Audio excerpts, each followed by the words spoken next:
I am so happy and so proud to have two esteemed personalities with me today.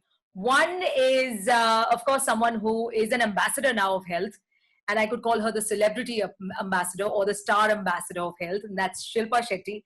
And the other is the MD of lifestyle diseases. He's been an expert and he's been helping everybody unhindered for almost a decade now. People with serious illnesses to whatever simple illnesses you talk about, he's always been there for you. Thank you, both you guys, for being on the show. That's Luke Coutinho. Thank you so much, Annie. Thank you. Thank you for the wonderful introduction. Okay, now, Shilpa, I'm going to start with you since I started introducing you first. You are like an ambassador, okay? And you have been propagating this and talking about health, whether it is through yoga or through the right eating habits, again, close to a decade now. Can you go back to the beginning and tell me what was the motivation to go down this road? You know, a lot of people have asked me this question, Annie, and I really don't know what that turning point was. But I do believe today, in retrospect, that I was meant to do this. This is my calling. And I think all this fame that I got was so that I could play a catalyst in this milieu. And I really believe that. And you know, they say that what you are seeking is actually seeking you. So this whole shift towards wanting to propagate good health, enjoying good health. Touch wood, I just feel so blessed to have health. And I just feel there's so much apathy when it comes to looking after oneself, because it is the cheapest bargain we've got. We've actually got it for free, our health.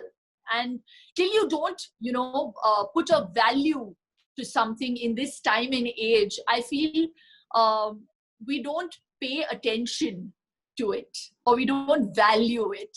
So I just felt that there came a time in my life, I think it was after the birth of my first child, that it made me realize a lot of things. It made me realize that, oh, if I let go of myself, I could also put on weight, which I did.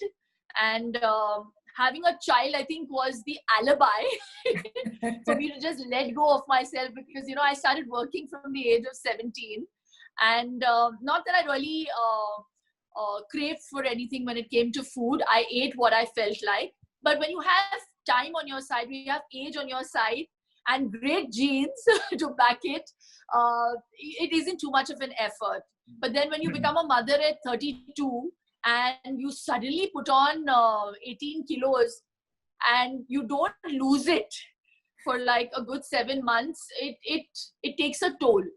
And I think that was the shift.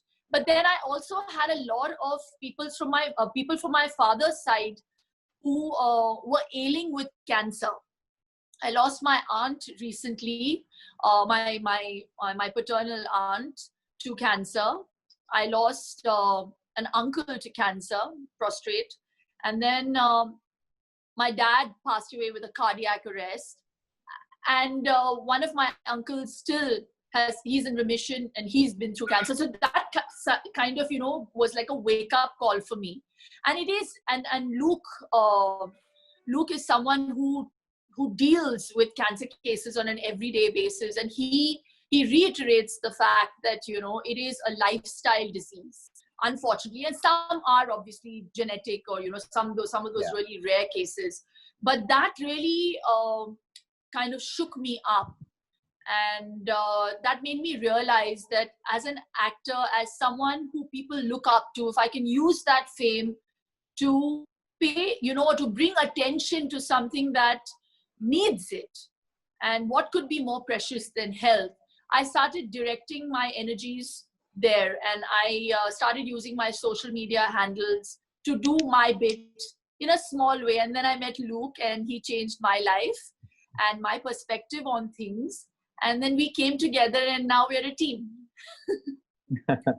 Super cool. We are getting very soon close to the question, or rather the topic of the book that is now being made available to everyone. But before that, Luke, in the past decade or so that you've been actively involved with not only patients but general public, and you have been doing this one-on-one on Facebook for the past few years, what has been the kind of shift you have seen in the mentality and the mindsets of people when it comes to health?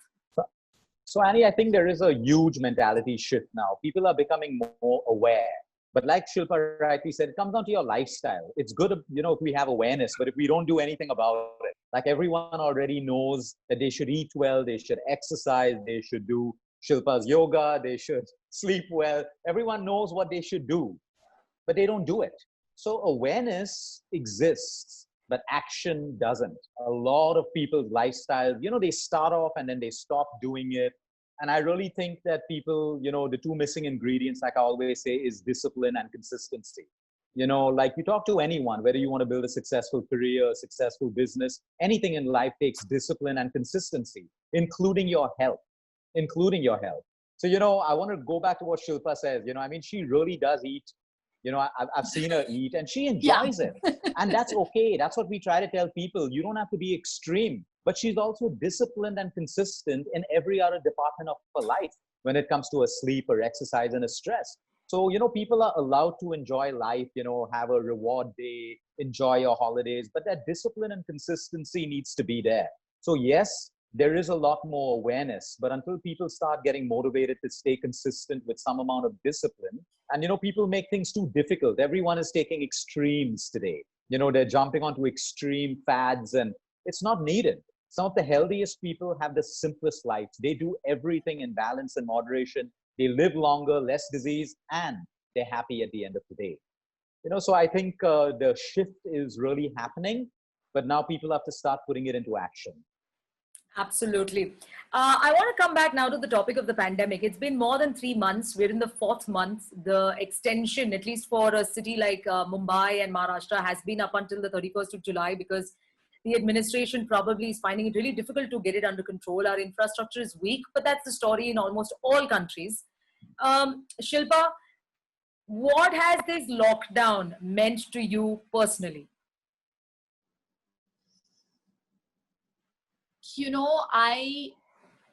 I really am the kind of person, and Luke will tell you that I make the best of every situation. And I really believe that in life, not just mine, but even yours, everything happens for the best. And I couldn't have asked, maybe I manifested it.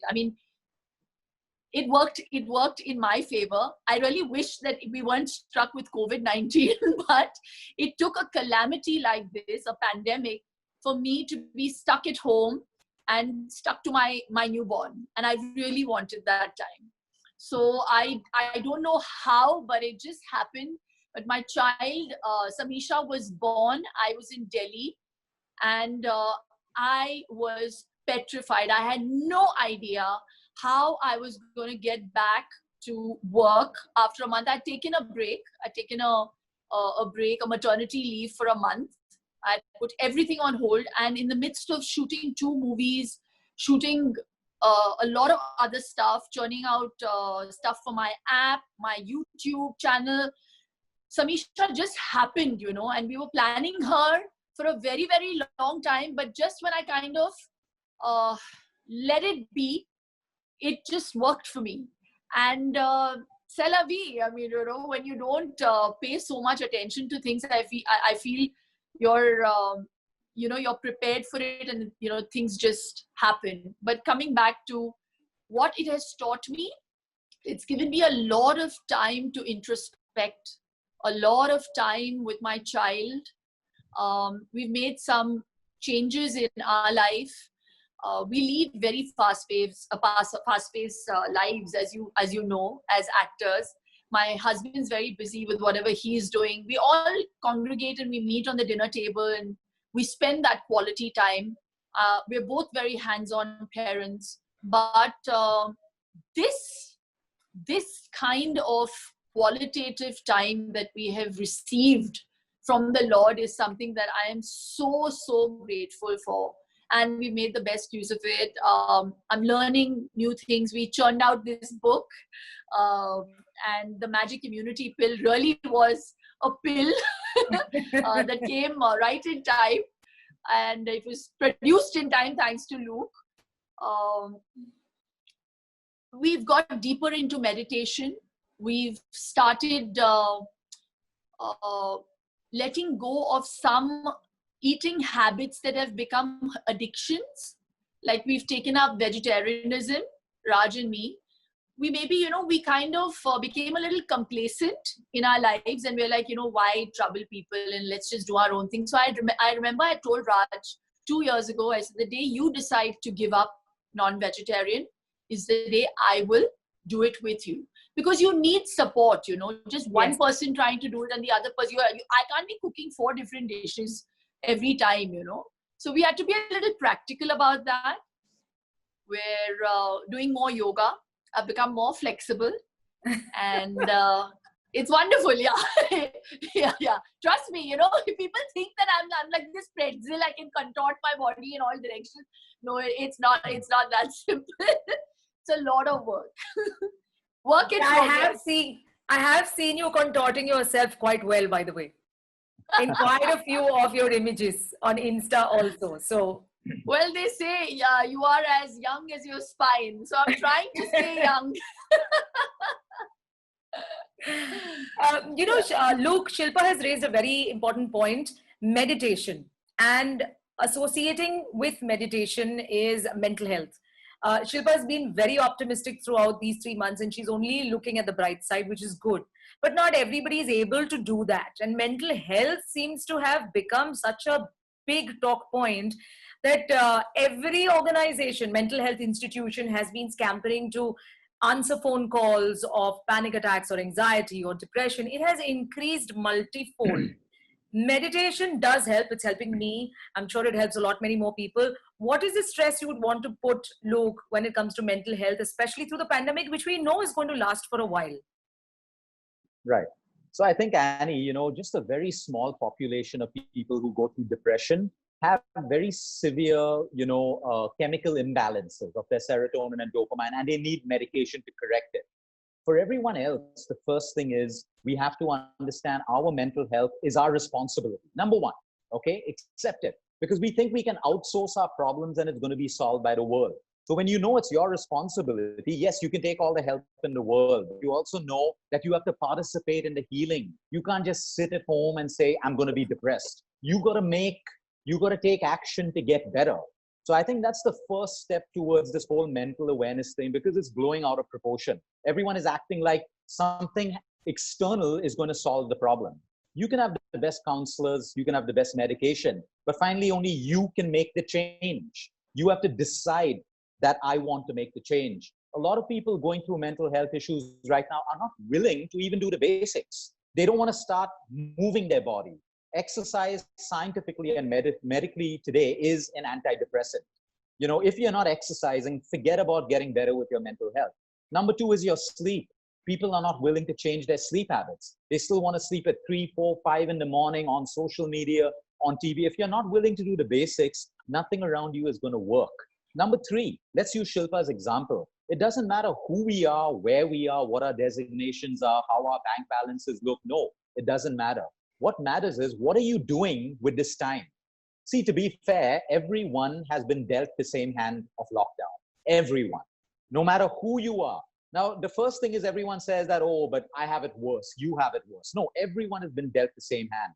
How you see it is the first start of your mental health. If you see it as the end and, depression and that, oh, I can't socialize, I can't dress up and go out for parties and get appreciated, my job, all of that stuff. The first point is, it's real, accept it. There is uncertainty. Once you've accepted it, you can move into action. If we've not accepted it, you're still wallowing in victim mode. You're still wallowing in self-pity, and you call up 10 friends and they'll say, oh yeah, this is so bad. And everyone's problems multiply and become bigger. The first step is acceptance. Now acceptance, I've accepted it. Maybe my business isn't doing well. Will I have a job when this gets over? I don't know. No one knows. But what can I do? Can I start learning a new skill? Can I start getting better at what I am? Can I start making new revenue streams? We wrote a book in this time. Shilpa and I, we've put a book together in this time. It's not about us. It's about what can you do? You have all this time at home. Are you wasting it or are you moving it into action? So I really think it's personal responsibility. Of course, there are genuine cases where people don't have money at home, they don't have food, but I'm talking in general. It starts with you. We can't outsource mental health to the world and expect them to fix our problems. Everyone's problems are different. It first starts with you. So I really believe we have to have a very holistic approach to this. And coming back to meditation, yes, people who wallow in victim mode, they're confused. They're not grounded inwards. They're constantly looking outwards. They're looking at the news in hope that something's changing. They're waiting for advice, validation. We have to look inwards. And for that, meditation comes in. With meditation, we can connect inwards and we can move into action. If we're connected outwards, we're like puppets. Every piece of news, anything new happening is pulling us in different directions. Our fears are growing or growing less. So like you said, meditation doesn't have to be sitting cross-legged, lighting a candle and, stopping your thoughts.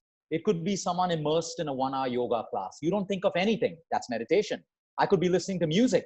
That's meditation. I could be baking a cake, but during that baking time, I've not thought of anything. That is meditation. It's distraction from the outside world. So meditation is key. And right now, people should invest in that time and learn to meditate, even if it's 5 minutes a day. Beautiful, beautiful. Just elucidating on that, I just want to say that most people think that meditation, like he said, is sitting in that cross-legged posture and, disconnecting from the world and, going into some kind of other realm. No, that is not meditation. And, many yogis have tried to express themselves in what they call meditation. For me, I just feel that, when you say prana yama, prana is life, your life force, and yama is control. So if you have control on your breath, you will have control on your life. I think the biggest yoga or the best yoga to do is live in the now. That is something that we are not able to do in this fast-paced lives that we're, leading. I just feel that we're not able to live in the present moment. You don't have to go on some journey to find peace. Go inward, like Luke said. I don't know why people think that you need to pack your bags and make this whole expensive trip to some wellness clinic away. You can actually just sit in Sukhasana. You don't even have to go like double claw cross-legged. I just feel that the journey inward is the cheapest and easiest way to find peace. And all of us have our different journeys. While someone wants to reach there by a cycle, someone wants to reach there by a plane, someone wants to reach there by, on a motorbike. It's how difficult you want to make it for yourself and how soon you want to get there. But that decision has to be made by you. So just live in the present moment and enjoy that and live with awareness. That's the best yoga that you can do for yourself. Beautifully said. Beautifully said. Beautiful. So, you have also stressed upon the point, Shilpa, that, the most reasonable and the cheap way of doing something for yourself is just looking at yourself and looking after your health, because that's the easiest that we can do. And people have been very apathetic towards it, but now hopefully with the kind of efforts you are putting in, both you, Shilpa, and Luke, you've been very mindful and thoughtful of the fact that you came up with a book and you are also making it available for everyone for free. Luke was mentioning that around 40,000 downloads already from different parts of the world, Ireland, Serbia. I mean, that's great news. So Shilpa, starting with you, tell me something about this book, which is called The Magic Immunity Pill, just at the time when we need it the most. First and foremost, credit must be given to where it's due. The idea was completely Luke's. I was sitting and I was feeding my baby, and suddenly there was this call, firstly to find Luke. He's sitting in some hole somewhere, and he only deals with patients, and to find him you have to actually message him, and then he will call back after maybe a couple of days. But that's Luke now. I love him for who he is.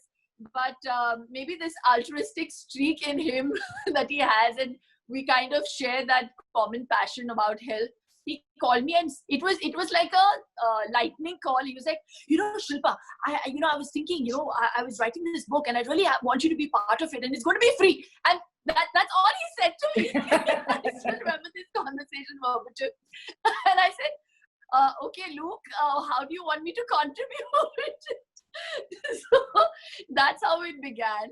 And I just think that, Luke and I are connected on a soul level, and we were meant to meet each other in this lifetime to do something big in the health and wellness space. And I'm happy that I could play catalyst.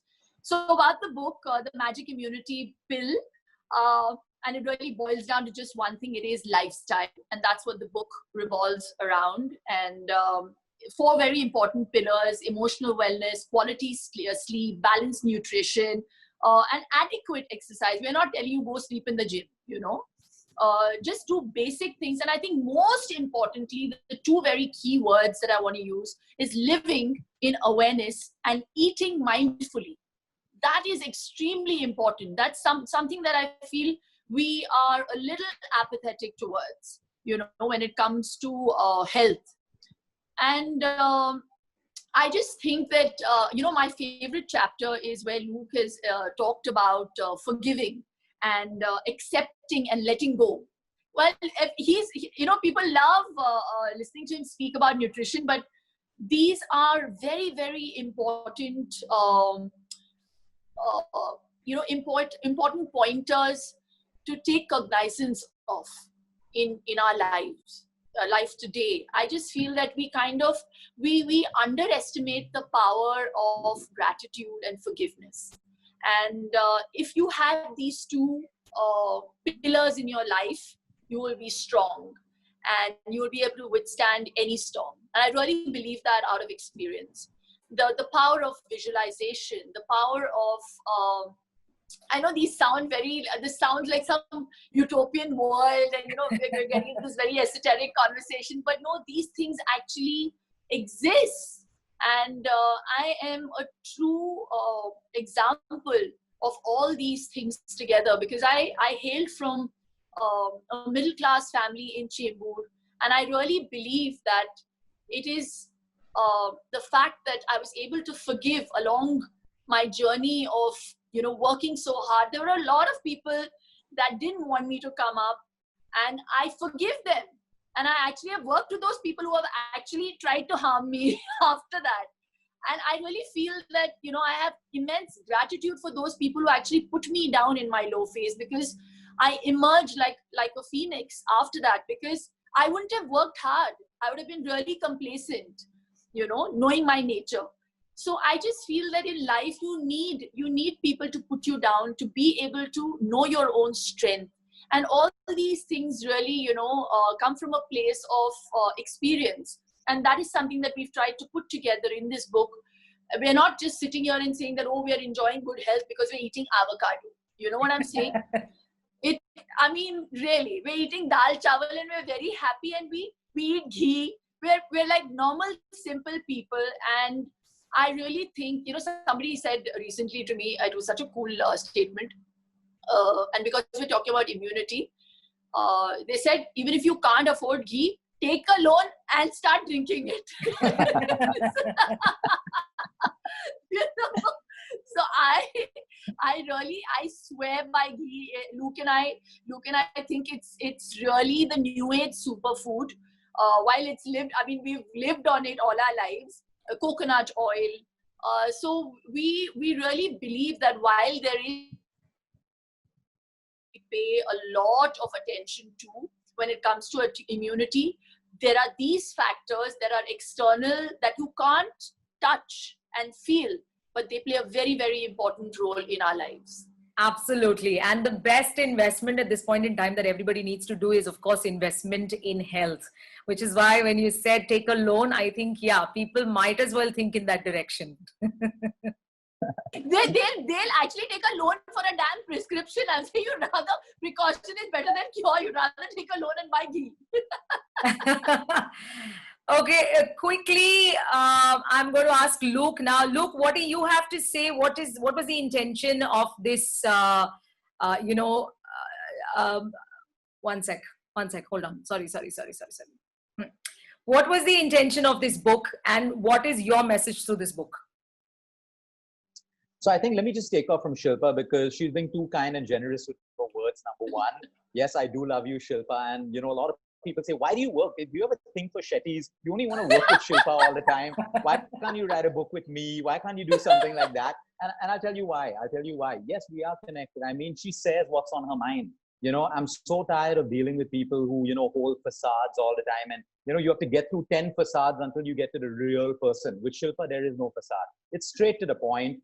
She says what she wants. We're able to connect. We're able to get work done. Simple. Without all that, airy-fairy stuff and the frills, we get work done. So the day I decided to do it, I honestly got fed up of the amount of questions from people. Everyone, how do you boost your immunity? Every talk, every seminar, people talk about immunity. I was like, I'm getting tired of answering these questions. Let me just put it into a book. And it would be incomplete without yoga, because yoga is a part of it and pranayama is a part of it. A lot of my patients personally follow Shilpa. They personally follow her yoga.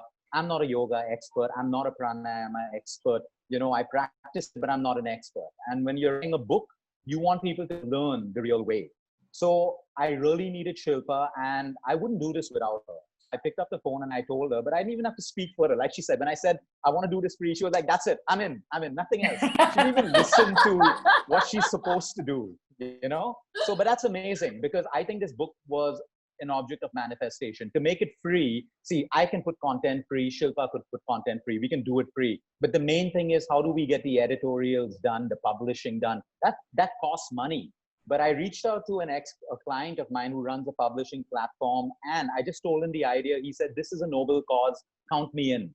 So right from editorials to publishing to Shilpa spending hours and hours and hours on the book, us putting our content together, this is just an object of manifestation. An idea that we had, I spoke to Shilpa, within 5 minutes, the idea was formed that we're going to do it. In the next 2 minutes, the publisher agreed. So in 10 minutes, without exaggeration, we had everything in place. And that's the beauty of intention. I live with intention. If the intention is good, it's going to happen. It's going to happen 100%. And so we have the book, the simple intention. I want to cut you in there. You don't just live with intention. You live with good intention. Yeah, because sometimes I've tried things with bad intentions, it doesn't work out. So just living with good intention is the way to go. You don't have a single bad bone in your body. Don't talk about this. No. No, I definitely. No, Shilpa, you're just fine. Annie, I'm fed up of people trying to call me. I feel I've become his secretary. They want to get in touch with Luke Coutinho, and they try to call me because he's unavailable. I'm like, guys, he's unavailable even to me. Yeah. No. But, you're being too generous. No, but coming back to adorable. Annie. Thank you. Yeah. We've left Annie out of this conversation. We are just talking. I love this banter. This banter is making up for a lot of good conversation. I have to tell you this, Annie. When I first met Luke around 8 years ago, he knew nothing about Bollywood. Today, all of Bollywood and their mothers and fathers are going to him. But Luke is so adorable. So suddenly one day I get a call from him. He's like, who is so-and-so? He's a big actor. I said, Luke, he's a very big actor. I think you should consult him. So he said, oh, he's a big actor. He's been trying to get in touch with me for a very long time. I think, you can't do this. I remember this. Luke is so far removed from all of this. Yeah. No. I remember this the first time I met him, which is a good 4.5 years ago. He had no clue about Bollywood. He really didn't. He met you. Yeah. He had no clue. He met you. Then he was bitten. He met you. He saw the spark in you. He saw that you were very straightforward, and that's it. He knew he had to work with you. Babe, he doesn't care. He doesn't care about me being affiliated with Bollywood. He doesn't care. Yeah, really, I was gonna use a swear word, but I think we connect on a different level, and that's all that he's concerned with. So Bollywood, no Bollywood. He's somebody who connects with people on a soul level, and if that works for him, I mean, he works with a lot of people, and I'm actually taking a carte blanche and doing this whole Janam Patri on him right now. But I know Luke. I can say that safely today, and he is. If he sees something, that can actually, if he sees a good streak in you, he'll be with you, and that's how I work as well. So I read this beautiful quote today where they said there are three kinds of people: one who are leaves, one who are branches, and some who are roots. So the leaves will fly away with a whoosh, with a slight swish, and branches will be there with you for some time, and then they'll break in a calamity. But the roots are the ones who will hold you up strong. So Luke is that root in my life. How nice. Shilpa, How nice. thank you. That's so beautiful. And I feel the same for you, you know that. But Shilpa, since we're on an appreciation spree now, I have to talk about Annie for a minute. She's always been there. Pick up the phone, call Annie. Annie, I need this message to go out to Mumbai today. It comes from frustration. People aren't drinking enough of water, whatever. And on the next show, Annie has done it. Seriously. I mean, she's been such a pivot in this, whole endeavor to spread, education about health. And she never asks a question. I'll just pick up the phone and next thing it's on radio. So she's part of this whole journey. Thank you, Annie. Coming back to your question now on why we did the book, immunity. It's the buzzword. Every doctor, every prime minister, president's talking about it. And we want people to know that it doesn't cost you money. It doesn't. And when you read the book, you'll find that you don't have to spend money to boost your immunity. You don't have to. And that's what we wanted our country and the world to know, that from the comfort of your own home lockdown, there are simple foods that you can have, your normal dal chawal. Shilpa's spoken so much about rajma and rice. And believe me, we're living on this food right now. And most of us have great health. And we want people to believe that it's possible, because a lot of them think they have to spend money on superfoods and expensive stuff. But we're trying to get people back to their roots with simple exercises, with simple ways to sleep better. The pranayamas that Shilpa's put in the book are fab. You can learn it on your own. I had a 72-year-old client the other day who downloaded the book and said, Luke, I've done all Shilpa's pranayamas today morning. I finished them in 20 minutes. Now that's impact. Someone has read it, taken action, and will reap the benefits. For us, that is success. It's not really the amount of downloads. Even if, 1 million people download it, but 5 people make a difference in their life, I know a lot more will. I think that is what we search for. Honestly, I'll speak on Shilpa's video because we've spoken about this so much. When someone changes their life and if we felt we were a part of it in even the smallest way, I think that's incredible. It's priceless. Money can't buy you that feeling. That was the intention of the book, to help people right now. And we hope that it will really add value to their life. Okay, the session's coming to an end, so I'm quickly going to wrap it up saying thank you. The Magic Immunity Pill is easily available on every platform on the internet. Please download it. It's going to be life-saving, to say the least. Shilpa, Luke, thank you so much for being on the show.